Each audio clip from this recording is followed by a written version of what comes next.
Hey everybody, Use Your Jedi here with another review for you. This time I'm talking episode 13 of Supergirl Season 2, Mr. and Mrs. I'm not even trying to pronounce that. Just for the sake of simplicity, I'm going to refer to our new character this episode as Mixie, the same way that Kara does. So, Mixie, of course, is a character from the Superman comics, been around for a long, long time, and basically he was Superman's personal internet troll before there was an internet. He's just sort of this ridiculous character that pops up and does all these really ridiculous things just to mess with Superman until Superman inevitably tricks him into saying his name backwards. And he's one of those characters that it's really hard to take terribly seriously unless the character is actually being handled by Alan Moore. But I don't want to go into any more details than that for fear of spoiling a really, really good old story. Now, this isn't the first time we've seen Mixie in live action. They did use him on Smallville, but frankly, that was a pretty crap episode.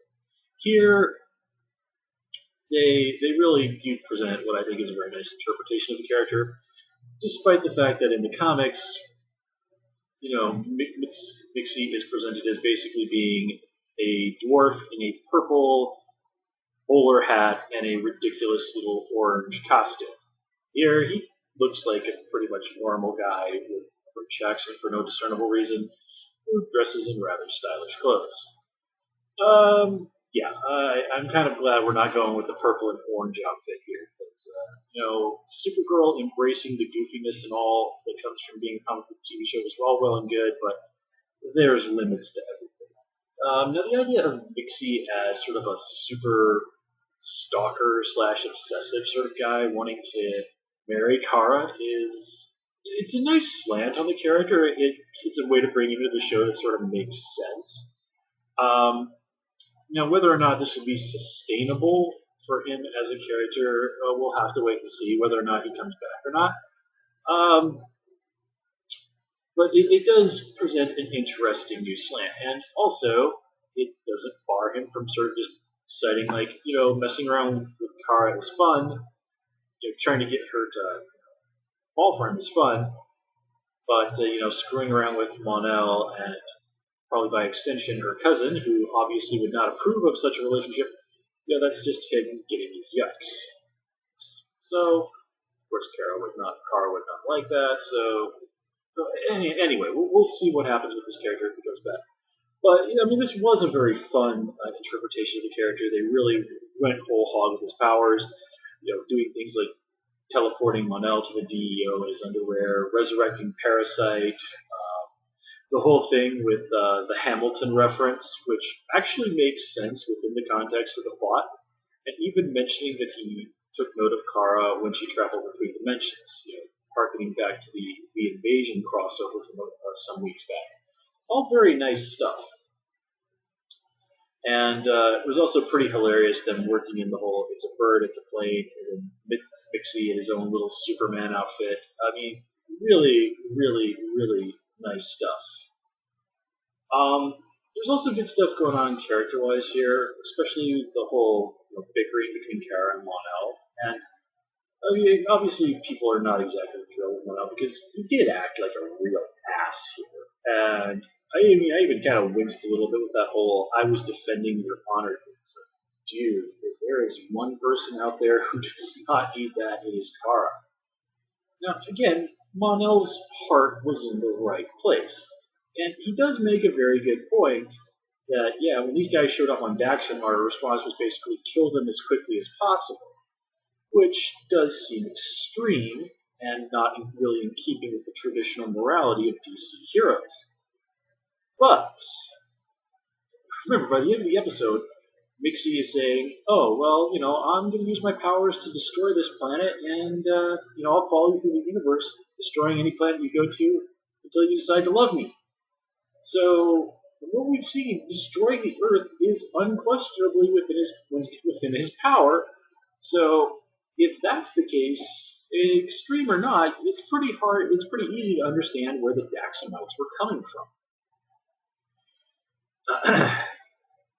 And even the Martians were not exactly the biggest fans of these beings from the fifth dimension. So yeah, Mxyzptlk is not a character you want to underestimate.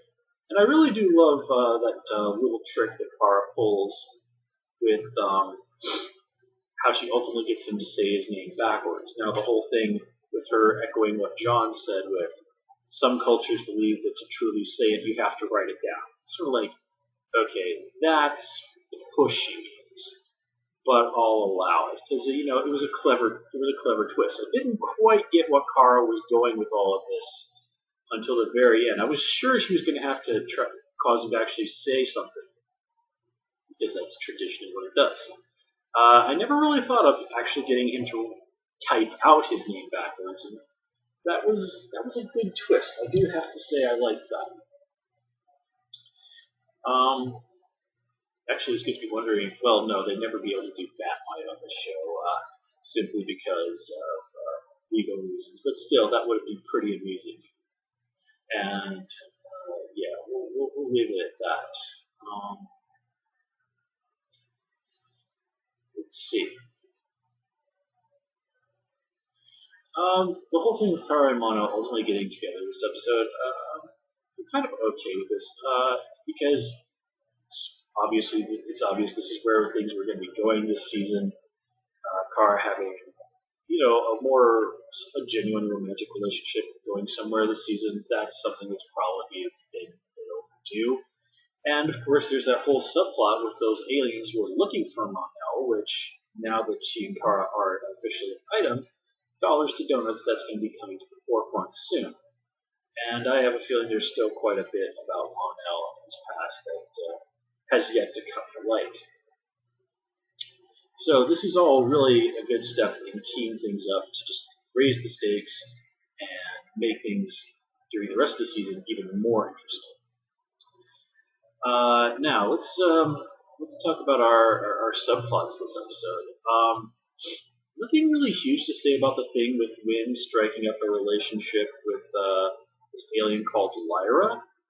The only thing, though, that really jumped out about me that is when I first saw her and she beats those guys up in a bar, I was thinking, like, it'd be interesting if they were to bring Lyra, a character from the Green Lantern comics, onto the show. And then she says, like, oh, by the way, my name is Lyra. I'm like, you're kidding. Now, in the comics, Lyra basically is an alien who basically looks like a purple human. Actually, sort of a light violet kind of colored skin. Other than that, she looks exactly like a human. Here, they're playing around with that a little bit.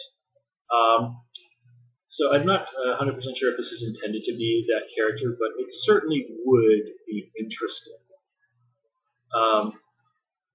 to see that happen. And, kind of given how much time stuff from space and things like that, it would be interesting to see if